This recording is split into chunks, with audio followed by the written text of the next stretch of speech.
We used to like the Fox News channel, right? It's been going downhill for a long time. It is now the fake news channel. Certain exceptions, but they are atrocious. They are terrible. What they're doing, what they did yesterday, so not what Roger Ailes had in mind. Roger Ailes, the late, great Roger Ailes, who started Fox News to serve half the country that wasn't being served, he would never have allowed this to happen. And what happened yesterday? Cassidy Hutchinson testified, this low-ranking former staffer from the Trump White House. So many lies, so many problems with her story, so many things did not add up. So much of it was gossip, and so much of it was Billy said this and Joe said that. We tore it apart last night. Most of the conservative media is doing that. Now, the mainstream media, ooh, they're swooning, in part because she's pretty.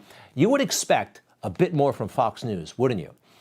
They didn't deliver, and so consistently they don't these days. This is Bret Baier, their head political guy.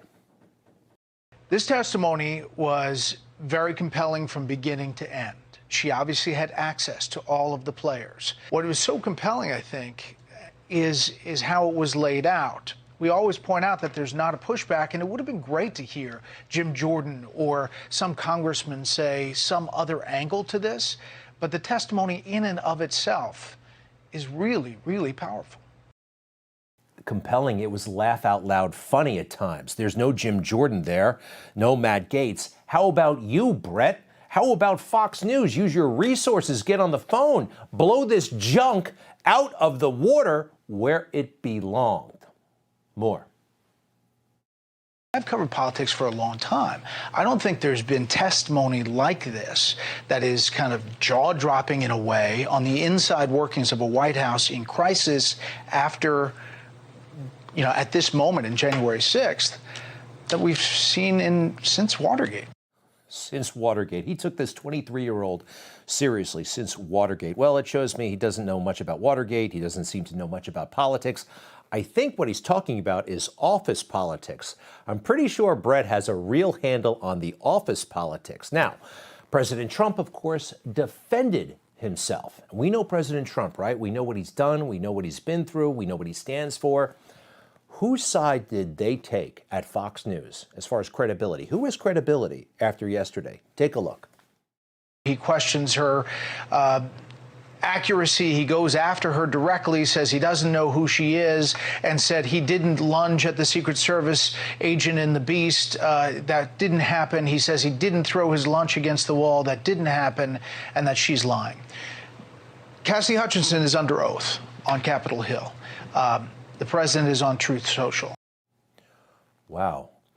After everything we've seen, the phony Russia hoax, the two crazy impeachments, he's taking the side of this Cassidy because she held up her right arm at a hearing, at another phony baloney hearing. How many people have we seen do that? Vindman, Michael Cohen. I mean, these things are ludicrous. We all saw Donald Trump raise his right hand, didn't we? When he became president. I know he lived up to his oath. So back to Bret. What's happening over there? Well, I did notice that Chris Wallace is gone, right? He moved to CNN. Do they need a new Chris Wallace? Hey, what about Chris Wallace? He is at CNN and he's still Chris Wallace. Can we talk about Cassidy Hutchinson? First of all, I bow to, particularly to you, Andy, as somebody involved in prosecutions. She was a great witness. She was absolutely precise. Yep, still Chris Wallace, absolutely. All right, so we know he's okay. So Bret seems to be taking his place over there at Fox News, right? I think what you pointed to, Sandra, was the most compelling when she quotes Mark Meadows saying, Pat, you heard the president. He doesn't care. He thinks Mike deserves it. He doesn't think they're doing anything wrong as far as they're literally calling for the vice president to be hung.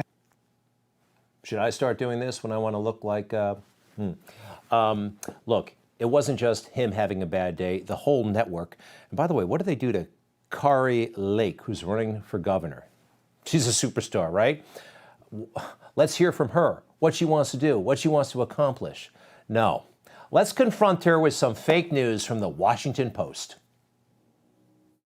The Washington Post has a story today. It says Arizona GOP candidate who criticized drag queens was once a fan, according to a drag queen. Do you care to address that? I do care. I actually do care to address that, and I'm really shocked.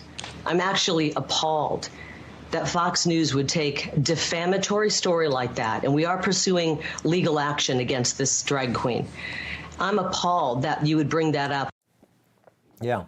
The drag queen story is a phony baloney story from the Washington Post. They have been wrong on just about everything, but that's how the swamp works. Somebody writes it, then you say it on TV. It's easy. They all work with each other. They're all in cahoots. But our friend Carrie not having it. What about these pictures of you with him, Richard Stevens? Brett, and what about the Post? I've performed for Carrie's birthday. I've performed in her home. That's not true. I've performed for her at some of the seediest bars in Phoenix. I don't want to ask these questions. I asked you to address them. That's actually, I think you do want to ask them. Yeah, they do want to ask them. Number one, it's easy. Number two, their friends at the Washington Post are watching. And by the way, it's okay to be friends with or to like drag queens, right? You know, RuPaul is like that show is popular. People like it. Even some Republicans like it. That's fine.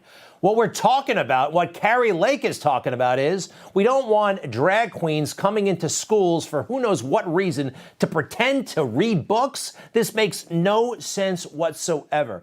That's the issue, not as an adult that she went to some party with a drag queen. That is so irrelevant. It's so fake news. Right up their alley to try to make something out of this. Fox, we can go on from here. I mean, Jen Psaki, the worst press secretary in the history of press secretaries, right? She lied right to the American people's faces every single day. So she gets on Fox News. All right. Fox News is going to let her have it, right? I mean, let's see what goes down here. No, they just wanted to make friends. Great to have you, and we have so much to cover with you. I want to start with the voting rules. Good morning to you, Jen. By the way, it's hard to find two Bengal fans in the same room. That's right. And we've done it. Can I join the party? Big game this weekend. Big game on Saturday. Go big Bengals. We'll be all playing that. And hopefully there will be no breaking news that you have to deal with, Jen, during the Bengals game. We will try to protect you from that. Thanks for being here. When the president looks at his watch and says, I guess I'll go another 24 minutes. I'm curious what your exact heart rate was at that time. I'm a pretty chill person in general. I may not always seem that way in the briefing room, and that's what he's used to. So Jen, I knew he was having a good time. Well, I was having a heart attack for you.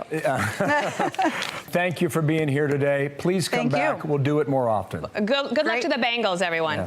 Thank you. Thanks, Jen. Isn't that cute? They made friends with that horrible, vicious liar. Could you imagine CNN doing that to, say, Kayleigh McEnany or anybody like that? No, never would happen. So, Jim Acosta from CNN. I mean, this has got to be the most obnoxious guy in the world. Do you remember when he got into that pushing match with that Trump aide right in front of the President of the United States? And they appropriately revoked his press credentials. It just said you can't come into the White House for a couple of days. Well, everybody freaked out. They pretended it was a First Amendment issue, which it wasn't.